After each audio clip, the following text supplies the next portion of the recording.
lihat datanya Bondowoso ini berapa persen gitu. Yang pertama Mbak Ana, point of view dari diskusi kita kali ini, perempuan harus terlibat sebagai semua komponen, baik itu peserta pemilihan, sebagai pengawas, sebagai penyelenggara, sebagai pemantau, bahkan sebagai pemilih gitu. Nah, kuota 30% ini belum terwujud, itu kira-kira apa? Kalau dalam perspektif saya, baik itu ketika saya masih di komisariat, saya di cabang, saya di Batko, membincang keterwakilan perempuan 30% dan bentuknya afirmasi ke kuota 30% itu apa? Yang pertama adalah untuk melawan struktur. Kondisi struktur kita dalam konteks ini adalah sistem, dalam konteks ini adalah undang-undang, peraturan dan lain sebagainya, belum memiliki keberpihakan yang secara signifikan. Tadi saya sampaikan bahwa PKPU, undang-undang pemilu dan lain sebagainya itu belum berpihak pada keterlibatan perempuan itu bisa terwujud, dipatuhi partai politik, dipatuhi penyelenggara pemilu, dipatuhi pembuat undang-undang untuk menghadirkan perempuan dalam jumlah 30%. Maka sistem itulah yang kemudian harus kita counter bersama-sama. Dengan cara apa? Caranya adalah bagaimana individu khususnya perempuan itu bisa hadir dalam ruang-ruang pembuat kebijakan. Baik itu dalam pembuatan undang-undang, implementasi undang-undang dan lain sebagainya. Itu yang kemudian harus didorong. Yang kedua, saya selalu sampaikan dan ini menjadi problem kita bersama, bahwa perempuan itu belum berdaya, bahwa kuota 30% itu belum kemudian maksimal karena apa? Karena faktor kultur. Kalau saya dulu waktu kuliah, bapak kos saya akan marah-marah kalau saya pulang di atas jam 9. Sementara diskusi HMI dilakukan di atas jam 9. Itu budaya-budaya, benar mas, yang benar-benar memarginalkan kohati-kohati itu untuk tidak bisa berinteraksi secara optimal. Selain itu, budaya-budaya itu kemudian lebih implemented dalam konteks perumusan kebijakan yang ada di HMI, yang ada di manapun dan lain sebagainya. Udah, perempuan kasih deh, kohati aja, sama nanti kalau tugas-tugasnya bendahara, seks konsumsi. Dan itu masih terjadi sampai sekarang. Meskipun sekarang sudah ada pergeseran, agak lebih jauh, lebih maju dibandingkan zaman saya dulu. Maka inilah yang sebenarnya, kalau saya selalu bilang, problem keterwakilan perempuan, problem peran-peran perempuan itu ada di kultur dan di struktur. Ada di kultur dan ada di sistem. Coba saja kalau kemudian perempuan itu ketika bicara kultur diberikan kesempatan yang sama, tidak ada aturan di kos-kosan harus pulang jam 9 dan lain sebagainya. Bahkan ada yang miris itu perda yang kemudian mendiskreditkan perempuan. Perempuan itu tidak boleh berseliweran di atas jam 12 malam. Nah kalau jadi bangkol yang harus telaan jam 11 malam, itu kan menjadi problem juga. Dan jangan selalu diberikan stigma bahwa perempuan ketika dia diperkosa itu salahnya perempuan sendiri. Kenapa? Karena dia pakai baju pendek dan lain sebagainya.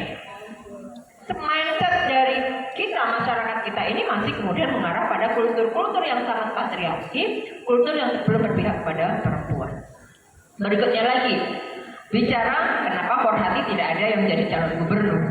Sebenarnya pengen juga, saya pengen, Mbak Evi pengen, banyak yang pengen di sini. Masalahnya ketika bicara peluang berpolitik, apalagi dengan ruang yang sangat kecil,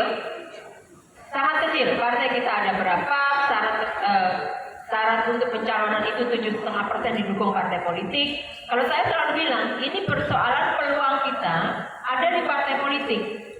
Apakah banyak para forhati-forhati kita yang ada di partai politik?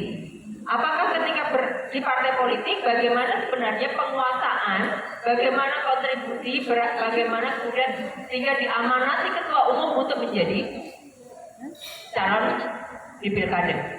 Di beberapa daerah ada forhati, tapi memang tidak banyak. Dan itu ya kalau kita bilang kayak yang masih muda, masih seangkatan saya, itu ada Dia Ramadhani. Memang dia ada hidup di lingkaran-lingkaran pusat elitnya Golkar di Jakarta, sehingga dia dapat rekomendasi dengan sangat mudah. Peluang itu yang kemudian harus dimiliki. Yang kedua tentunya, yang paling utama bagi saya, ketika tadi yang sudah disampaikan Mas Angga, elektabilitas itu ya bagian dari yang pertama yang harus diukur adalah bicara kualitas, kan begitu. Performa, kalau kemudian performa kita belum kuat banget, kita secara masa itu belum punya untuk dijual tidak ada, jangan melakukan hal yang kemudian saya kira betul sia-sia gitu. Maka dari itu ya partai politik ya nggak mungkin kemudian akan kamu aja nih yang akan jadi calon gubernur. Nah, orang-orang akan tanya, siapa? Kasusnya kan seperti salah satu kandidat di Pilgub ini yang tiba-tiba muncul, yang kita tidak tahu siapa beliau, ketika disurvei itu elektabilitasnya hanya 2%. Nah, tapi ternyata memang ya beliau, saya kenal pribadi sama beliau, saya usah sebut nomor urut, itu ya lumayan dekat dengan ketua umum partai politik. Nah, sekarang kan kita dimudahkan oleh sistem dukungan dari calon peserta pemilihan pilkada ini kan cuma 7,5%, tidak seperti dulu, sehingga tidak ada dominasi. Cuma disayangkan yang harus kita kritisi bersama, ya kenapa kok masih ada calon tunggal di berbagai daerah ketika syaratnya ini sudah diturunkan? Dan saya yakin ini adalah peristiwa yang terbanyak ketika ada calon tunggal di pilkada. Ini kan anomali sebenarnya dari regulasi yang sudah sangat memudahkan. Itu. Berikutnya dokter, saya panggilnya dokter Dwi, dokter Indra atau bagaimana? Oke. Jadi yang disampaikan dokter Dwi tadi, dokter Dwi ya, itu sudah sangat komprehensif bagaimana kemudian pola-pola mengkritisi. Cuman memang yang dibaca sekali lagi ketika RPJMD itu dilihat dari dokumen visi misi calon gubernur. Kalau yang disampaikan di sosial media itu saya khawatir tidak termaktub secara eksplisit di dokumen pasangan calon sebagai visi misi yang diserahkan ke KPU. Karena dari dokumen itulah nanti yang kemudian ketika jadi akan dibawa. Dan memang ketika hari ini kita mengkritisi di level proses penyelenggaraan pemilihan, dan itu wajar. Yang nanti setelah terpilih kita akan kemudian memilih program di Kohati, saya kira di Porhati akan mengkritisi program kerja yang ada. Kalau program kerjanya kemudian tidak sesuai dengan apa yang sudah disampaikan, tentunya ya Porhati harus kemudian bertindak, saya kira begitu. Nah, berkaitan dengan database Yunda Dwi, Mas Agus tahu persis. Kemarin sebelum pemilihan, setelah pemilu legislatif, semua DPRD terpilih, DPR RI terpilih sudah dikumpulkan untuk diberikan biptek. Jadi kalau persoalan database HMI, siapa HMI yang sudah jadi anggota DPR, itu di Jawa Timur saya kira sudah terdata dengan baik. Nah, persoalan berikutnya adalah kita ayo bersama-sama berkomitmen. Memang ada kami alumni Porhati yang dengan sengaja menyembunyikan identitas ke-HMI-nya. Itu banyak. Ya. Yang identitasnya tidak disembunyikan tapi dia merasa bukan HMI juga banyak. Kan ada salah satu menteri yang HMI tapi ketika disuruh menerima audiensinya HMI diserahkan ke sekda dulu. Atau sudah tidak tahu gitu. Ya. Nah, itu yang menjadi problem juga. Akhirnya yang diperlukan adalah ketika bicara persoalan HMI, Kohati dan lain sebagainya, ya komitmen kita masing-masing. Kalau kita ini kan selalu bicara begini, kita dulu besar di HMI, diajari strategi taktik, ilmu-ilmu strategi HMI. Kalau kita nggak balik dan membesarkan HMI, rasanya kok kualat kan begitu. Nah, berikutnya lagi dari Adinda, saya setuju. Pemilih yang cerdas itu yang seperti apa sebenarnya? Kalau sekarang di era-era kalian, di generasi Z, generasi yang kalau saya menilai mereka itu generasi 15 second, Mas Angga. Kenapa? 15 detik. Sukanya scroll-scroll di shortnya YouTube, di TikTok yang durasi cuma 15 detik, bukan menit, detik. Ketika 15 detik itu harus ngapain? Masa bisa?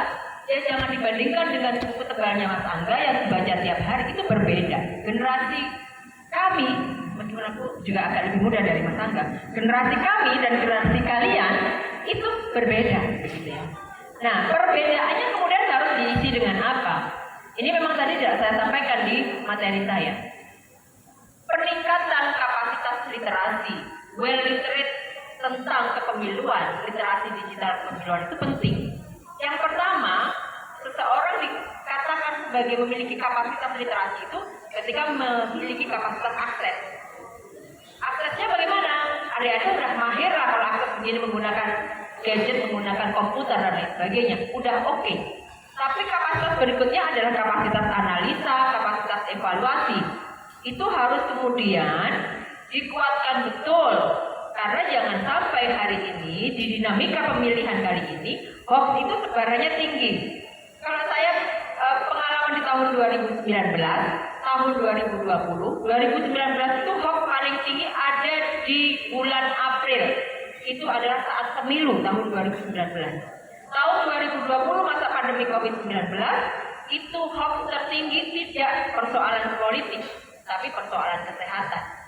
Nah, itu loh dinamika yang kemudian harus dikritisi oleh adik-adik Kohati bahwa ketika ada konten yang menyerang salah satu pasangan calon, coba dicari ini black campaign atau negatif campaign. Kapasitas kita untuk bisa men-forward dan melaporkan itu bagian dari kapasitas yang harus dikuatkan hari ini. Literasi digital kepemiluan itu menjadi sangat penting untuk terus diselenggarakan oleh siapapun. Karena literasi ini kan tidak hanya tanggung jawabnya KPU atau pemerintah Provinsi Jawa Timur gitu. Kapasitas berikutnya adalah kapasitas produksi. Ketika ada keresahan berkaitan dengan konten yang kemudian tidak berorientasi pada hal yang benar atau on the track, maka adik-adik semuanya ini harus memproduksi konten yang bisa mengcounter konten yang tidak benar tadi. Kalau di Kohati Jawa Timur, di HMI Jawa Timur, kalau database-nya berjalan dengan baik, maka akan diketahui jumlahnya sekian puluh ribu mahasiswa dengan follower masing-masing mahasiswa taruhlah 1.000. Kalau sudah begitu saja, maka sebaran informasi ini akan semakin cepat. Masalahnya, saya lihat Instagramnya Basko menyampaikan pesan saja, pesannya tidak benar banget. Ini mas, pesannya itu ada foto-foto menteri selamat Kakanda alumni HMI, ternyata alumni HMI yang diposting kan begitu. Nah, dari persoalan yang sangat sederhana itu saja, itu sebenarnya ada mengevaluasi diri. Gitu ya. Terus yang terakhir adalah bagaimana mengapresiasi. Yuk kita biasakan like konten yang positif, konten yang baik. Siapa yang sudah follow akunnya Mas Agus? Gak ada loh, satu pun akunnya Mas Agus ini yang akun yang kemudian bicara hoax, tidak ada yang hoax, tidak ada yang kemudian tidak berkualitas, semuanya berkualitas. Cuma kalau Mas Agus mau cerita, proses untuk dapat monetisasi dari YouTube itu berapa tahun berproses untuk menyampaikan pesan baik. Tapi coba dilihat, ketika isinya adalah tentang LGBT, isinya tentang tawuran, isinya tentang kekerasan, isinya tentang poin-poin negatif semuanya, itu sangat cepat mendapat engagement dari netizen. Maka kalian harus jadi netizen yang well literate. Ayo nge-like semuanya, yang like yang baik dong. Mas Agus itu tiap hari kirim konten untuk di-like. Ketika itu semakin sering di-like, akan semakin berputar algoritmanya akan semakin bisa mendapatkan engagement dari orang lain di sekitar kita. Itu penting loh. Berikutnya terakhir, kalau Aisyah kan ke Mas Angga ya. Tentang peran perempuan. Saya kira sudah terjawab sama dengan yang pertama Mbak Ana tadi. Sebenarnya kita harus siapkan diri, ya mulai dari ruang-ruang ini meningkatkan kapasitas perempuan itu seperti apa. Kalau bicara partai politik, maka bagaimana bisa berkompetisi di partai politik itu dengan baik. Jadi partai politik itu bukan ruang belajar yang mudah begitu. Partai politik ini adalah ruang belajar yang saya bilang penuh intrik, harus kadang-kadang harus didorong di Mas Angga, lewat Mas Angga saya kira. bagaimana menjadikan partai politik itu ruang berkompetisi yang berkualitas. Ya, ini kayak butuh didorong sama Angga, iya. Sangat tidak bisa kan gitu, sehingga seberkualitas kita ini urusannya sama money politik, sama apalah dan lain sebagainya.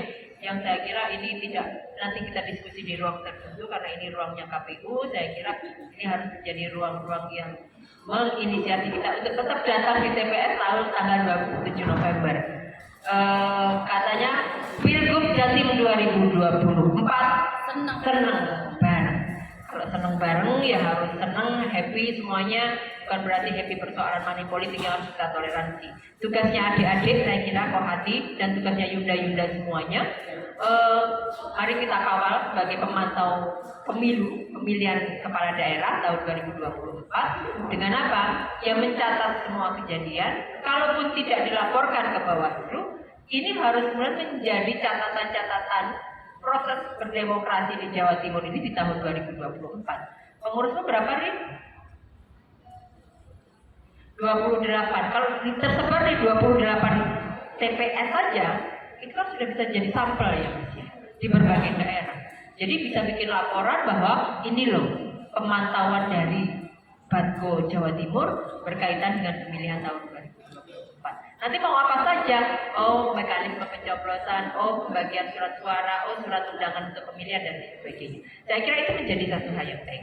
Demikian yang bisa saya sampaikan. Kalau nanti belum terjawab, mohon kita bisa berdiskusi di ruang-ruang setelah ini. Saya kira masih banyak sekali ruang-ruang bersama HMI, Kohati, dan Forhati. Terima kasih. Wassalamualaikum warahmatullahi wabarakatuh. Waalaikumsalam warahmatullahi wabarakatuh. Oke, Mas Angga, kan tadi satu pertanyaan. Iya, tadi saya